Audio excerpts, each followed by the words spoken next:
Hello दोस्तों, स्वागत है आप सभी का एक बार फिर से हमारे चैनल पर। आप सभी को राधे राधे श्याम श्याम।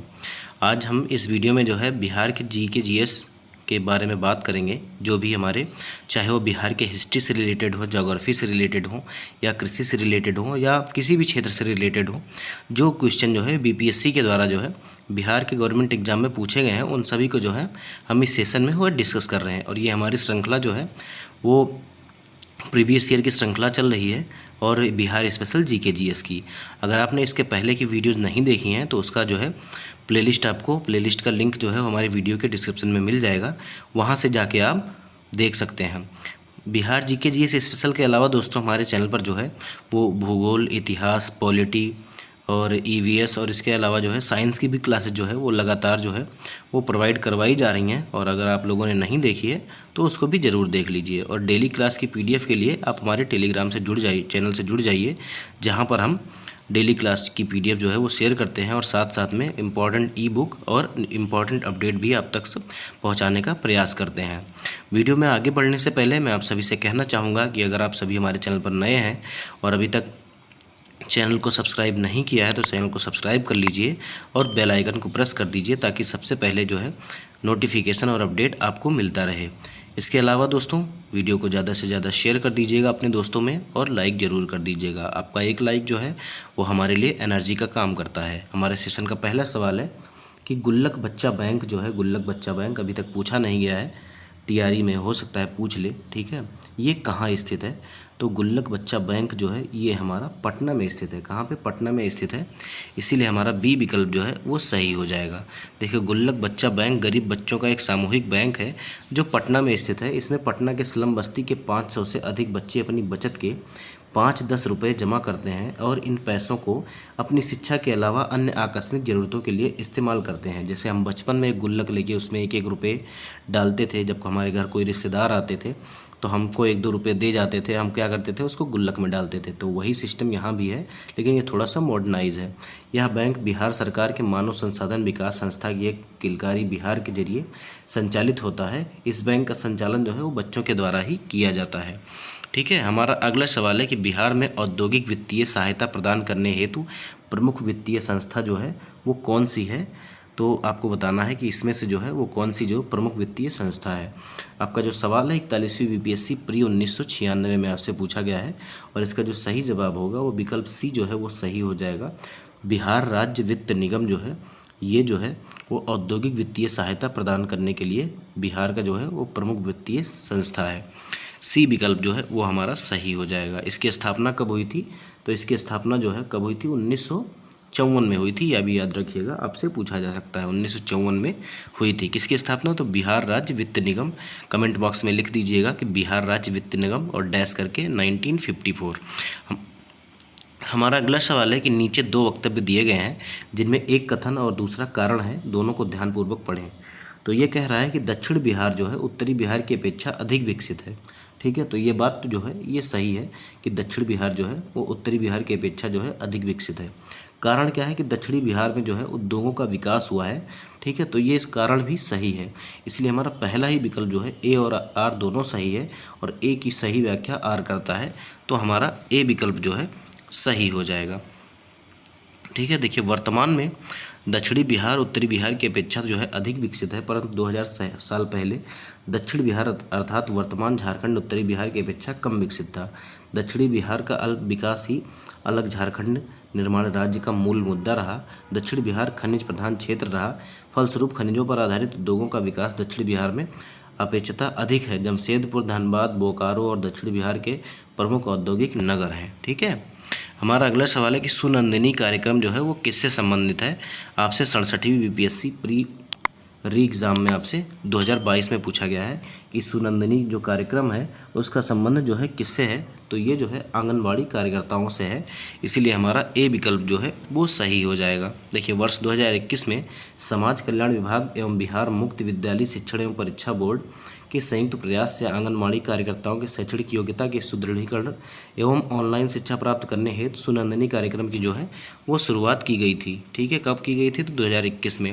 हमारा अगला सवाल है कि निम्नलिखित में से कौन भूमि रिकॉर्ड अधिकारी है? 65वीं बीपीएससी प्री 2019 में आपसे पूछा गया है। तो जो पटवारी होता है हमारा, ए विकल्प जो है वो सही हो जाएगा। पटवारी हमारा भूमि रिकॉर्ड का अधिकारी होता है। ठीक है, देखिए पटवारी या लेखपाल राजस्व विभाग में ग्राम स्तर का अधिकारी होता है। पटवारी प्रणाली की शुरुआत सर्वप्रथम शेरशाह सूरी के शासनकाल में हुई थी और बाद में अकबर ने इस प्रणाली को बढ़ावा दिया। शेरशाह सूरी के दरबार में भू अभिलेख मंत्री टोडरमल द्वारा पटवारी पद का सृजन किया गया, जिसका कार्य किसान और उनकी जोत के कागजात को बनाना और उनका संरक्षण करना था। हमारा अगला सवाल है कि सूची 1 को जो है सूची 2 से मिलाना है। वैशाली, भागलपुर, जमुई और मधेपुरा आपको दिया गया है।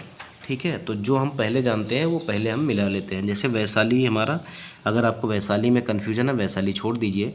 आप भागलपुर जानते हैं, भागलपुर हमारा जो है वो रेशमी वस्त्र के लिए जो है वो प्रसिद्ध है। और जमुई में जो है वो सबसे ज़्यादा जो है वो सोने का भंडार पाया जाता है। ठीक है, भंडार पाया जाता है, इसीलिए भागलपुर जो है वो रेशमी वस्त्र हो जाएगा। ठीक है, और जमुई जो है वो हमारा सोना हो जाएगा। और मधेपुरा में आपका क्या बनता है? तो मधेपुरा में जो है वो रेल डिब्बा का कारखाना है। और वैशाली में जो है वो पुष्प उत्पादन होता है। तो अगर हम बात करें तो 4 के बाद 1 और 1 के बाद जो है 4 के बाद 1 के बाद 2 और फिर 3, 4 1 2 3 क्या होगा? 4 1 2 3। तो 4 1 2 3 हमको जो है वो सी विकल्प में दिख रहा है, इसीलिए हमारा जो है सी विकल्प सही हो जाएगा। आपसे अभी हाल ही में सवाल पूछा गया है 17वीं बीपीएससी री एग्ज़ाम में, तो इस तरह के क्वेश्चन जो है आप ध्यान से पढ़िएगा। इस तरह के क्वेश्चन जो है वो काफ़ी इंपॉर्टेंट होते हैं। देखिए वैशाली में पुष्प उत्पादन होता है और भागलपुर में रेशमी वस्त्र, जमुई में सोना और मधेपुरा में रेल डिब्बा कारखाना स्थित है। हमारा अगला सवाल है कि 2017-18 में बिहार में राज्य में कृषि में कार्यरत जनसंख्या का प्रतिशत क्या था? तो देखिए जो बिहार राज्य में कृषि जनसंख्या कार्यरत थी 2018-19 में वो 74% थी। कितना? 74%। लेकिन अब कितनी है? 77% है। तो याद रखिएगा अब जो है वो 77% है। और ये क्वेश्चन आप याद मत रखिएगा, आंकड़े याद रख लीजिएगा। बिहार में किसका भारत के वार्षिक उत्पादन का 71% हिस्सा पैदा होता है? तो आपसे पूछा जा रहा है कि 71% हिस्सा जो है वो भारत के वार्षिक उत्पादन का क्या ऐसी चीज़ है जो बिहार में पैदा होती है? तो इसका जो सही जवाब हो जाएगा वो हो जाएगा लीची। सी विकल्प जो है हमारा वो सही हो जाएगा। आप देख सकते हैं कि हमारा जो सवाल है वो 17वीं बीपीएससी री एग्ज़ाम 2024 में पूछा गया है। ठीक है, देखिए अगर हम बात करें तो बिहार में भारत के वार्षिक उत्पादन का 71% हिस्सा फलों में लीची का है। बिहार के मुजफ्फरपुर, सीतामढ़ी, वैशाली, दरभंगा और समस्तीपुर जिलों में जो है वो लीची का उत्पादन होता है। हमारा अगला सवाल है कि बिहार में कृषि भूमि की जोतों का औसतन आकार दूसरे राज्यों की तुलना में कितना है? न्यूनतम है या न्यूनतम से द्वितीय है, या उच्चतम है या उच्चतम से द्वितीय है? तो आपको बताना है कि ये क्या है। ठीक है, इसका कौन सा स्थान है? तो ये हमारा जो है न्यूनतम से द्वितीय है। न्यूनतम से द्वितीय है, हमारा बी विकल्प जो है वो सही हो जाएगा। आपसे ये जो सवाल है वो 63वीं बीपीएससी प्री 2017 में पूछा गया है। देखिए कृषि संगणना 2015-16 के अनुसार बिहार में औसत जोत आकार 0.39 है। इससे कम औसत आकार दमन एवं दीव और केरल और लक्षद्वीप के हैं। यदि राज्यों के दृष्टिकोण से देखा जाए तो बिहार का औसत जोत का आकार न्यूनतम से द्वितीय है। हमारा अगला सवाल है कि बिहार में कृषि योग्य भूमि का कितना प्रतिशत भाग जो है वो सिंचित है? आपको बताना है कि बिहार में जो है कृषि योग्य भूमि का जो है कितना प्रतिशत भाग जो है वो सिंचित है। तो ये जो है 50% से अधिक जो भाग है वो हमारा सिंचित है। 41वीं बीपीएससी प्री 1996 में यह सवाल आपसे पूछा जा रहा है। ठीक है, प्रश्नकाल में विकल्प ए सही था। बिहार का आर्थिक सर्वेक्षण 2023-24 के अनुसार वर्ष 2022-23 में बिहार के सकल कृषि क्षेत्र का 76.65 लाख हेक्टेयर है, जिसमें सकल सिंचित क्षेत्र कितना है? तो 55.97 लाख है। 55.97 लाख हेक्टेयर जो क्षेत्र है वो सिंचित है, तो याद रखिएगा। ठीक है, तो अब देखिए 76 लाख कुल है और ठीक है इसमें से 55 लाख जो है लगभग 56 लाख जो है वो सिंचित है। हमारा अगला सवाल है कि बिहार में के क्षेत्रफल में कुल बोई गई भूमि का प्रतिशत कितना है? मतलब बिहार के क्षेत्रफल मतलब पूरा क्षेत्रफल जितना बिहार का है, बिहार का क्षेत्रफल कितना है? तो 94,163 वर्ग किलोमीटर। उसमें से जो बोई गई भूमि है उसका जो है प्रतिशत कितना है? तो वो कितना है? तो 60% है। कितना? 60% है। और 48वें से लेकर 52वीं बीपीएससी प्री 2008 में ये सवाल आपसे पूछा गया है। अब देखिए ये जो है समय समय पर आंकड़े बदलते रहते हैं, ठीक है, तो नवीन आंकड़ों के अनुसार आप पढ़िएगा, पुराने आंकड़े मत पढ़िएगा, ठीक है। ये 2008 का सवाल है। और अब जो है 21-22 में कितना हो गया है? तो 54.2% है, ठीक है, 54.2%। तो आप ये याद रखिएगा। हमारा अगला सवाल है कि बिहार में सिंचाई के संबंध में जो है निम्नलिखित में से कौन सा कथन जो है वो सही नहीं है, ठीक है।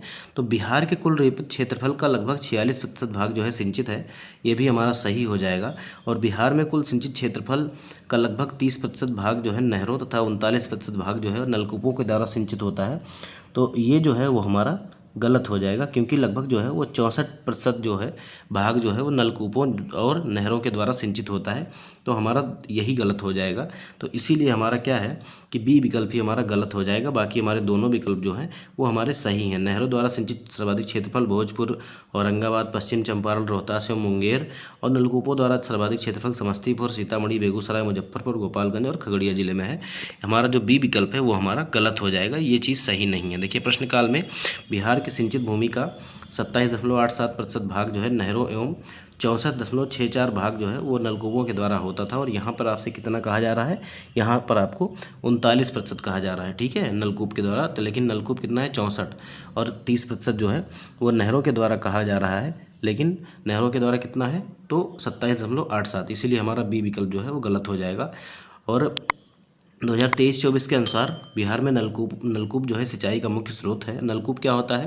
ये जो हमारा वाटर जो मोटर होता है सिंचाई वाला, यही होता है, ठीक है, पंपिंग सेट जिसको हम बोलते हैं, ये होता है, ठीक है, जो कुल सिंचित क्षेत्रफल के 63.1% भाग को जो है सिंचित करता है। नहरों द्वारा सिंचित क्षेत्र कितना है? तो 31% है, याद रखिएगा ये भी। हमारा अगला सवाल है कि बिहार एवं उत्तर प्रदेश राज्यों की संयुक्त सिंचाई परियोजना कौन सी है?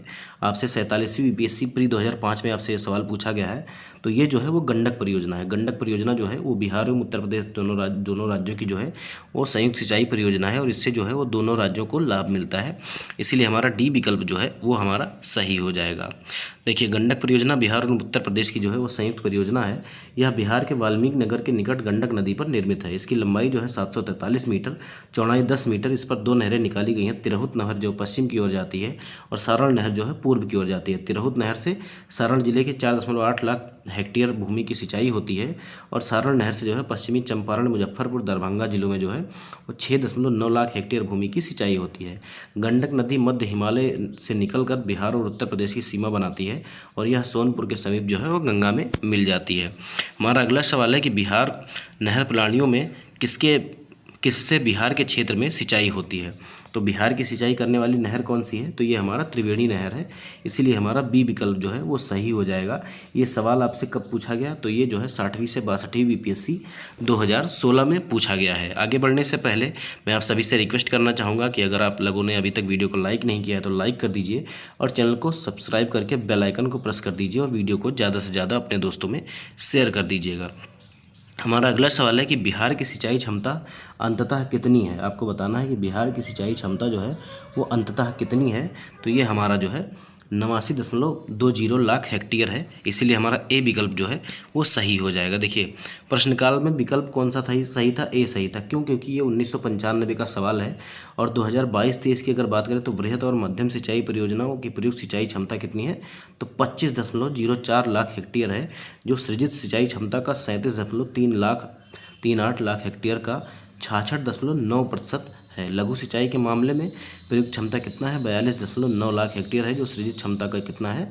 तो 46.88 लाख हेक्टेयर का लगभग कितना है, जो सृजित क्षमता का कितना है लगभग? तो 90% है, ठीक है, याद रखिएगा। ये आंकड़े पुराने हैं तो आप नए आंकड़ों को याद रखिएगा, पुराने आंकड़े मत याद रखिएगा। देखिए ये अभी नया क्वेश्चन आपसे पूछा गया है हाल ही में 2024 में 17वीं बीपीएससी में, कि बिहार के किस जिले में जो है वो गेहूँ का उत्पादन जो है वो सर्वाधिक होता है।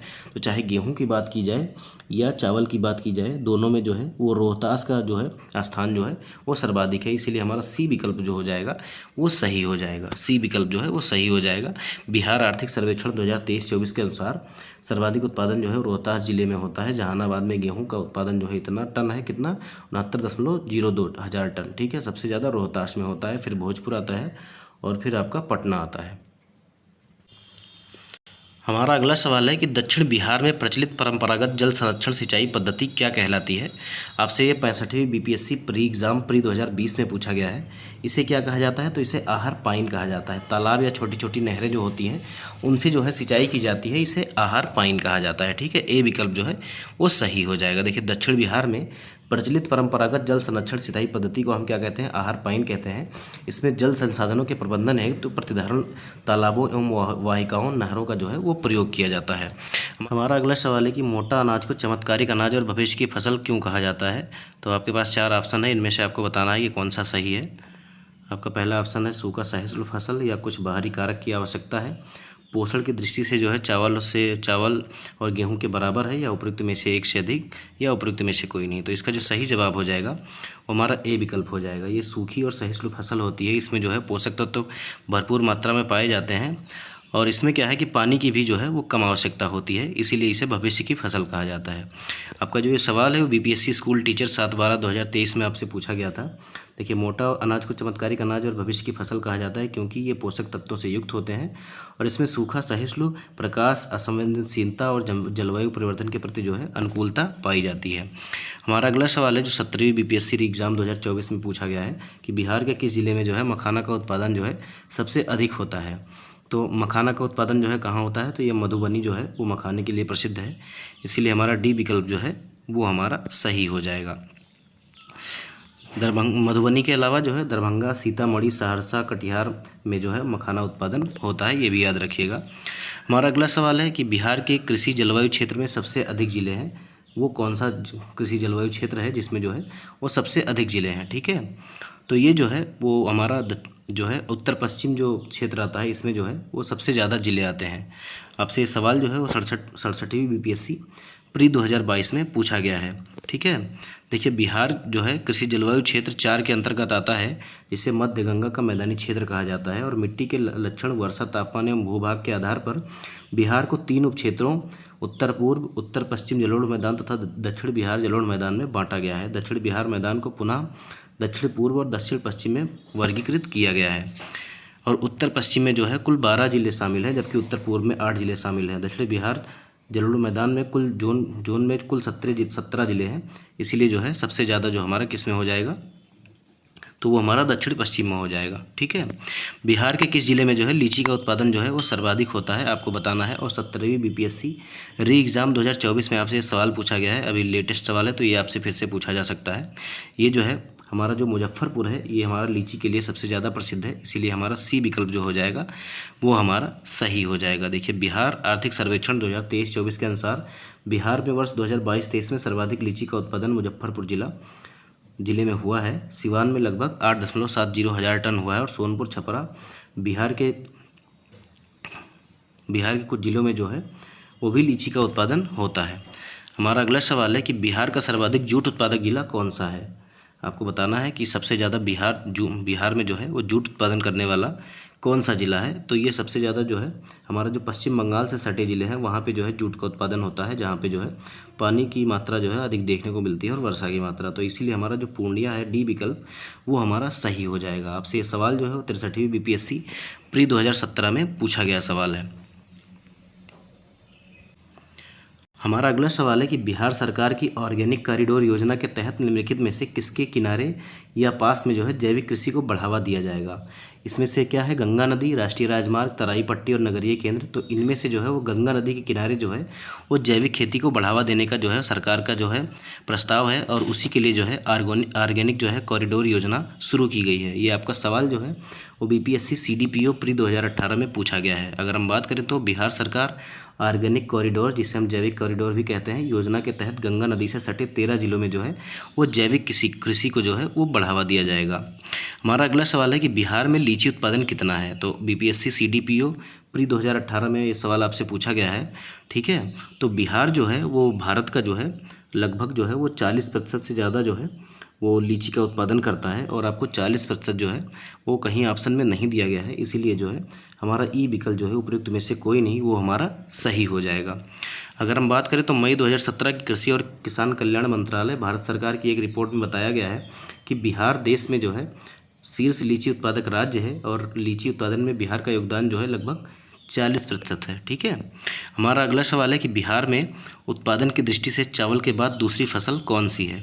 तो चावल के बाद जो है वो सबसे ज़्यादा क्या, तो आप सभी को पता होगा कि भारत में भी लगभग चावल के बाद जो है गेहूं ही आता है, और बिहार में भी चावल और गेहूं जो है चावल के बाद दूसरी फसल है सबसे ज़्यादा उत्पादित। और वैसे अगर बात की जाए तो रोहतास जो है वो चावल उत्पादन में सबसे अग्रणी है, और गेहूं में भी रोहतास का ही जो है स्थान वो सर्वप्रथम है। देखिए, प्रश्नकाल में संयुक्त बिहार की बात हो रही थी, क्योंकि ये 1997-98 में सवाल पूछा गया था, और झारखंड जो है बिहार से कब अलग हुआ था, तो 15 नवंबर 2000 को अलग हुआ था। ठीक है, झारखंड जब शामिल हुआ था तो चावल का उत्पादन जो है वो सर्वाधिक होता था। तत्काल उसके पश्चात जो है वो गेहूं का उत्पादन होता था। बिहार आर्थिक सर्वेक्षण 2023-24 के अनुसार जो है वर्ष 2022-23 में गेहूं का कुल उत्पादन लगभग 66,000 टन था, जबकि चावल का कुल उत्पादन जो है वो 78,000 टन था। अतः वर्तमान में भी जो है गेहूं की तुलना में चावल का उत्पादन अधिक है, और चावल के बाद जो है वो सबसे ज़्यादा उपजाई वाली फसल जो है वो हमारी गेहूं है। हमारा अगला सवाल है कि बिहार की मुख्य खाद्यान्न फसलें हैं। बिहार की मुख्य खाद्यान्न फसलें कौन सी हैं? चावल, गेहूं, मक्का, या गन्ना, चाय और जौ, या मूंगफली, काफ़ी और गेहूं, या इनमें से कोई नहीं। ठीक है, तो सबसे ज़्यादा जो बिहार में चावल ही खाया जाता है, और उसके बाद जो है गेहूं और मक्का आता है, इसीलिए हमारा ए विकल्प जो है वो हमारा सही हो जाएगा। आपसे ये जो सवाल है वो 45वीं बीपीएससी प्री 2001 और 2 में पूछा गया है। बिहार की जो मुख्य खाद्यान्न फसल है वो गेहूं, चावल और मक्का है। हमारा अगला सवाल है कि बिहार में कृषि का स्वरूप कैसा है? जीवनदायी है, या व्यावसायिक है, या निर्यातोन्मुखी है, या आत्मनिर्भर है? तो आपको बताना है कि मतलब जीवनदायी है केवल इतना होता है कि खा के जिंदा रह सके, या बेचते हैं, या व्यवसाय करते हैं, या निर्यात करते हैं, या आत्मनिर्भर है? तो ये जो है वो आत्मनिर्भर है। ठीक है, क्या है? आत्मनिर्भर है। तो हमारा जो 4 है आत्मनिर्भर, ये हमारा सही हो जाएगा, और ये हमारा जो है